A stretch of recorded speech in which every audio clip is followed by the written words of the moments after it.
स्वागत है आप सभी का एनएफ न्यूज पर। मैं हूं आपके साथ रोहित। इस वक्त देश में बवाल मचा है वोटर लिस्ट को लेकर। बिहार विधानसभा चुनाव से पहले एसआईआर हो रहा है और तमाम ऐसे नाम कट रहे हैं जो लंबे वक्त से वोट करते थे, ऐसा उनकी तरफ से कहा जा रहा है।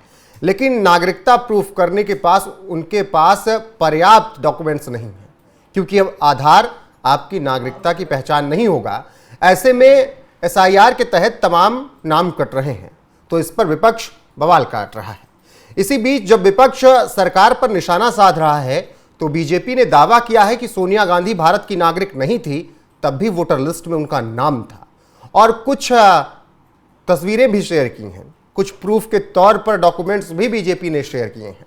और अनुराग ठाकुर ने सबसे पहले जब ये बात कही, तो उसके बाद आग की तरह ये बात सोशल मीडिया पर फैल गई कि सोनिया गांधी भारत की नागरिक नहीं थी, तब भी वोटर लिस्ट में नाम था और ये डॉक्यूमेंट्स शेयर किए गए।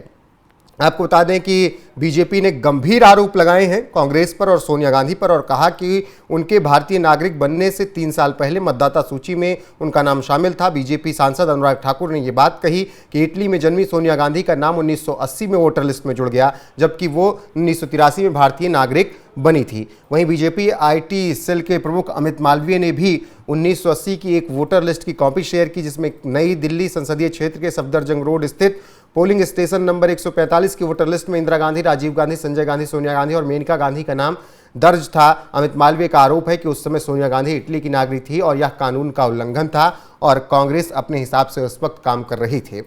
और अमित मालवीय ने यह भी दावा किया कि जन आक्रोश के बाद 1982 में सोनिया गांधी का नाम वोटर लिस्ट से हटा दिया गया, लेकिन जनवरी 1983 में फिर से जोड़ दिया गया। उन्होंने कहा कि यह भी नियमों के खिलाफ था, क्योंकि उस समय भी उन्हें भारतीय नागरिकता 30 अप्रैल 1983 को मिली थी, जबकि वोटर रजिस्ट्रेशन के लिए तय तारीख 1 जनवरी 1983 थी। अब बिना नागरिकता के वोटर लिस्ट में नाम जोड़ा गया, ऐसा बीजेपी लगातार कह रही है। और यह सब बीजेपी की तरफ से तब दावा किया जा रहा है जब कांग्रेस लगातार एसआईआर का विरोध कर रही है। चुनाव आयोग पर गंभीर आरोप लगाए जा रहे हैं। हालांकि सुप्रिया श्रीनेत ने इन सब आरोपों को खारिज किया और उन्होंने कहा कि फेक न्यूज़ पेडलर हैं ये सब और सब कुछ झूठ है ये लोग बता रहे हैं। और सुप्रिया श्रीनेत ने बचाव किया है पार्टी का सोनिया गांधी पर का, और जो दावे किए जा रहे हैं अनुराग ठाकुर की तरफ से, अमित मालवीय की तरफ से, उस पर सुप्रिया श्रीनेत ने ये बात कही कि ये सब फेक न्यूज़ फैलाई जा रही है। फिलहाल जिस तरीके से अब ये राजनीतिक माहौल बना है और वोटर लिस्ट को लेकर ये मामला गंभीर होता जा रहा है, सोनिया गांधी को लेकर ये तमाम खुलासे बीजेपी की तरफ से किए गए हैं। हालांकि कांग्रेस ने इसका खंडन भी किया है। अब क्या सत्य है क्या नहीं, आगे आने वाली अपडेट में आप तक जरूर पहुंचाएंगे। फिलहाल अभी आपको बता देते हैं कि भारत में अगर नागरिकता लेनी है कोई विदेशी शख्स को या किसी विदेशी लड़की को जो शादी करके आई है, तो नियम क्या कहते हैं 1955 के जो नागरिकता संशोधन कानून है उसके हिसाब से आपको विस्तार से बताते हैं। अगर विदेशी को भारत की नागरिकता लेना है तो क्या नियम कहता है ये समझिए। यदि कोई व्यक्ति भारत में जन्मा है तो वह भारत का नागरिक माना ही जाता है ऑटोमेटिकली। यदि उसके पिता माता में कोई एक भारत का नागरिक है तो भी वह भारत का नागरिक मान लिया जाएगा। लेकिन विदेशी व्यक्ति को भारत की नागरिकता प्राप्त करने के लिए उसे भारतीय नागरिकता अधिनियम 1955 और उसके तहत बनाए गए नियमों का पालन करना होगा। जैसे एक विदेशी व्यक्ति जो भारतीय मूल का है या भारतीय नागरिक के पति या पत्नी है, वह पंजीकरण द्वारा नागरिकता के लिए आवेदन कर सकता है। भारतीय मूल का व्यक्ति वह है जिसे माता पिता या दादा दादी अविभाजित भारत में पैदा हुए, वो भारतीय नागरिक है। भारतीय नागरिक के पति या पत्नी को भी पंजीकरण द्वारा नागरिकता मिल सकती है यदि उनका विवाह कम से कम 2 साल से चल रहा हो।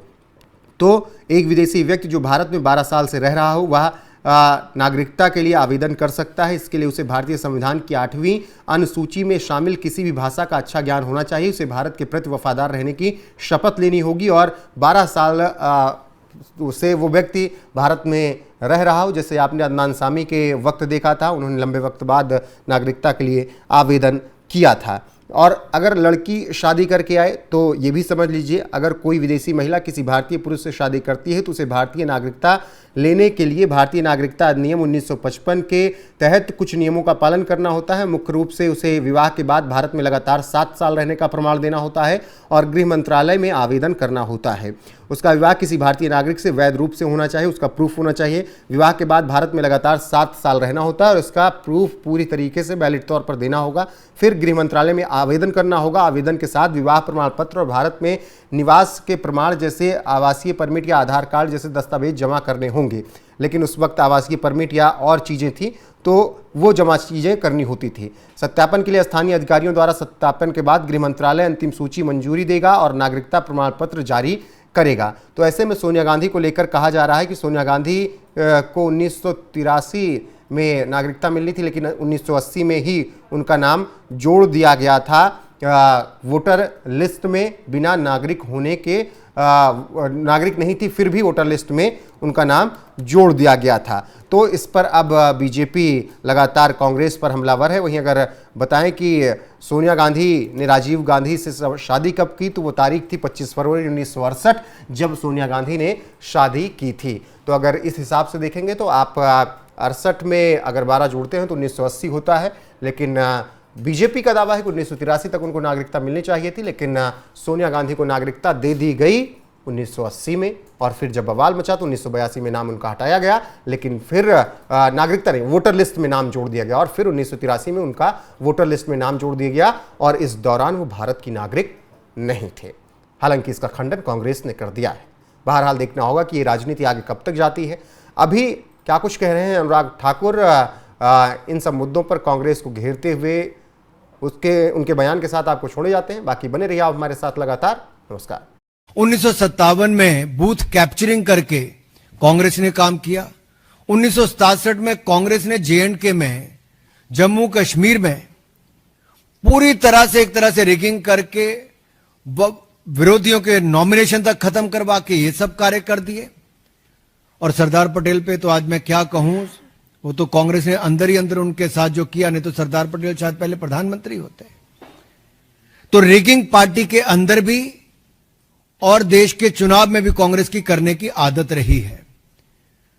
और जस्टिस सिन्हा ने जो इंदिरा गांधी जी को 2 अकाउंट्स पे गिल्टी किया था, वो आप देखिए इलेक्टोरल माल प्रैक्टिस के लिए किया था।